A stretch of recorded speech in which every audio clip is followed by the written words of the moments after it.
Somewhere in America tonight, a man is using a wrench his father bought in 1973. Craftsman built it to last forever. The company behind that promise lasted 90 years before it was sold for parts. Buying a tool in America back then was a gamble.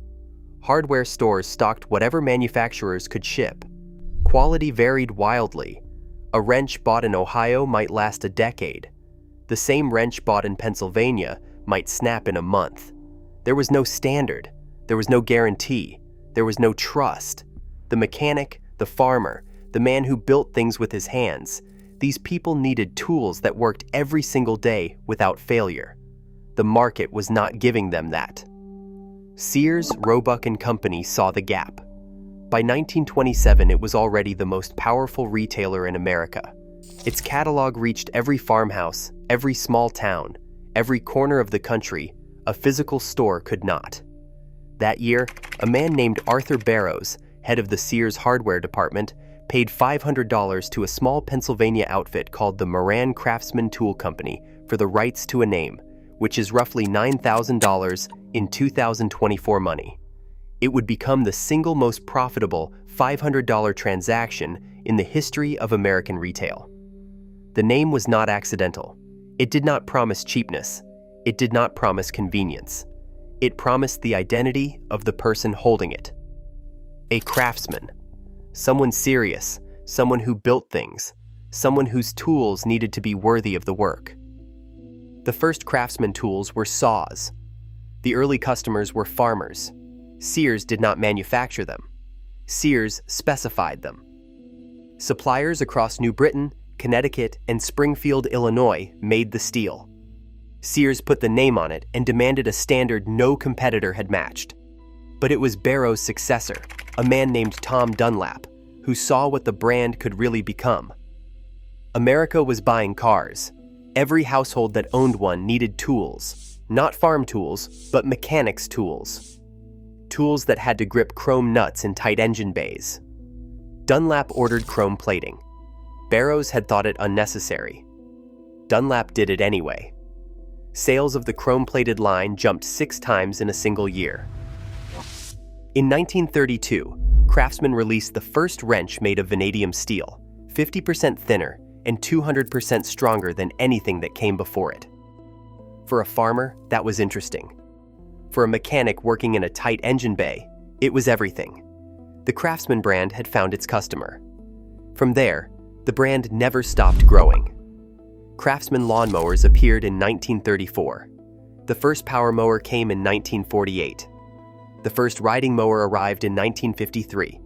The quick-release ratchet wrench arrived in 1966. Push a button, the socket pops off, swap it, keep working. It became one of the most popular hand tool designs in the industry.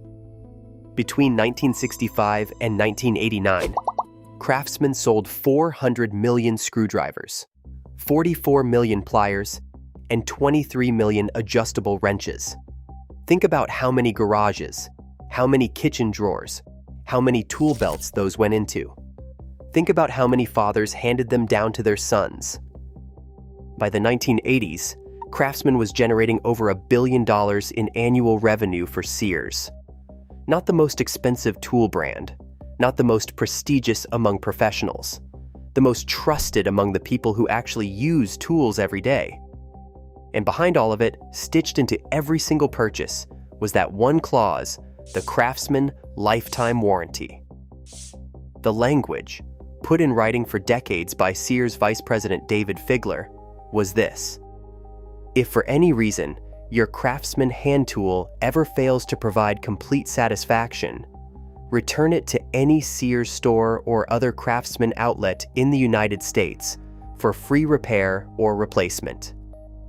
Any reason, not manufacturing defects, not failure under normal use. Any reason. The warranty made Craftsman tools behave like currency. People went to estate sales and bought broken Craftsman tools for $1 a piece, walked into Sears and walked out with new ones. They found rusted wrenches in the dirt behind barns and brought them in. Sears replaced them. The company ate the cost because the warranty was why people bought the tools in the first place. A man who bought a Craftsman ratchet in 1958 could bring it back in 1998 and walk out with a new one. His son could bring back the same ratchet in 2008 and walk out with a new one. 3 generations, 1 warranty, honored every time. That was not a marketing slogan. It was a contract with the American working class, and for decades, Sears kept it. The problem with Sears was not Craftsman. The problem was Sears. In 1969, Sears sales alone accounted for 1% of the entire United States economy. 2/3 of American households shopped at Sears in any given quarter. Half held a Sears credit card. In 1974, the company completed the Sears Tower in Chicago, 110 stories, the tallest building on Earth. It was not just an office building. It was a statement. Sears had won American retail, and at that exact moment, the competition showed up. In 1962, 3 discount chains had opened their first stores: Walmart in Arkansas, Target in Minnesota, and Kmart in Michigan. For a decade, they were rounding errors. By the mid-1970s, they were threats. By 1991, Walmart passed Sears in annual revenue. The crown was gone. Sears tried to respond. It stocked higher-end goods to attract wealthier shoppers. Then a recession hit. Then another. The strategy collapsed. Sears was stuck in the middle, too expensive for discount shoppers and not fashionable enough for department store shoppers. In 1992, Sears posted a $3.9 billion loss. At the time, it was the largest single-year loss ever recorded by a North American retailer. In 1993, Sears discontinued its catalog. 107 years of continuous publication ended. 50,000 workers were dismissed. Craftsman kept selling. Inside the collapsing retailer, the tool brand was still cash, still trusted, still the one product line Sears could count on to move volume every weekend. But a company losing billions cannot keep investing in a tool brand indefinitely.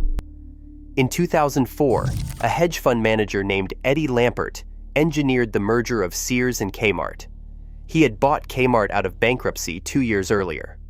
He had seen the same thing in both companies, not retail, but real estate. Hundreds of stores sat on valuable land. Lampert was not a retailer. He was an investor. The asset on the books was not the Craftsman warranty. It was the parking lot around it. For the next decade, Sears Holdings sold, spun off, and mortgaged its way through its own inventory of brands and buildings. The company posted its last profitable year in 2010. Between 2011 and 2016, it lost $10.4 billion. Something had to give. And it started quietly.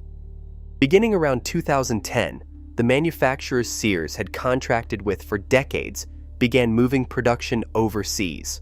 Sockets, ratchets, and wrenches that had been forged in the United States were now being forged in China. The tools arrived at Sears looking the same. The stamp still said Craftsman. The lifetime warranty still applied. The customers noticed anyway. A mechanic who has used the same brand of tools for 20 years can tell the difference between a wrench forged in Ohio and a wrench forged in Guangdong. The steel feels different. The tolerances feel different. Forums filled with comparison posts. The brand that had built its reputation on overbuilt lifetime steel was now shipping tools that felt like everything else on the shelf. The warranty started cracking at the same time. Clerks began rejecting rusted tools. Some stores set a 3-piece daily limit on exchanges. A customer who brought in 5 broken wrenches was told to come back tomorrow for the other 2. None of that was in the warranty. The warranty said any reason. The stores had started inventing reasons. Figler tried to correct it. He sent an internal memo to store associates making it explicit. Rust was not a valid reason for refusal. Daily limits were not policy. The warranty said what it said, but the warranty was eroding anyway. Not through a single corporate decision, through 1,000 small ones made by people who no longer believed the company behind the promise would survive long enough to matter. And they were right. In January 2017, Sears announced it was selling the Craftsman brand to Stanley Black & Decker for approximately $900 million. 90 years after Arthur Barrows had bought the name for $500, Sears sold it for 900 times that. On a pure dollar basis, it was the greatest brand appreciation in American retail history. On a structural basis, it was a confession. The company had spent a decade extracting everything valuable from the brand and shipping the factories abroad. The buyer paid for the reputation that was left, because the company was about to disappear, and the reputation was all that could still be sold. Stanley Black & Decker moved to rebuild what the last decade of Sears had eroded. In 2019, they broke ground on a $90 million factory in Fort Worth, Texas, with 500 full-time employees producing the sockets, ratchets, and wrenches that had been moved to China a decade earlier. The reshoring is real. But James Lurie, the chief executive of Stanley Black & Decker, said the quiet part out loud. They had ended up simply buying a brand because the products had been left to devolve to the point where they were no longer the high-quality, respectable products they once were. The Craftsman lifetime warranty technically still exists. Stanley Black & Decker committed to honoring it. But the old warranty was walk in, walk out, no questions. The new one is take it to the right retailer, hope they have a match, and if they do not, get on the phone and mail the tool in. Tape measures sold after September 2018 carry only a limited lifetime warranty. Power tools carry 1 year or 3-year coverage. The old warranty was a sentence. The new one is a maze. In October 2018, Sears Holdings filed for bankruptcy. That was 132 years after Richard Sears bought his first shipment of watches, and 45 years after the Sears Tower topped out in Chicago. The largest retailer in the history of the country was gone. By December 2025, 5 Sears stores remained open in the United States. Somewhere in America tonight, a man is reaching into a tool chest his father passed down to him. He is pulling out a wrench forged somewhere in the Midwest in 1973. The chrome is dull but unbroken. The handle is stamped with the Craftsman logo. The wrench still works. It will probably outlive him too.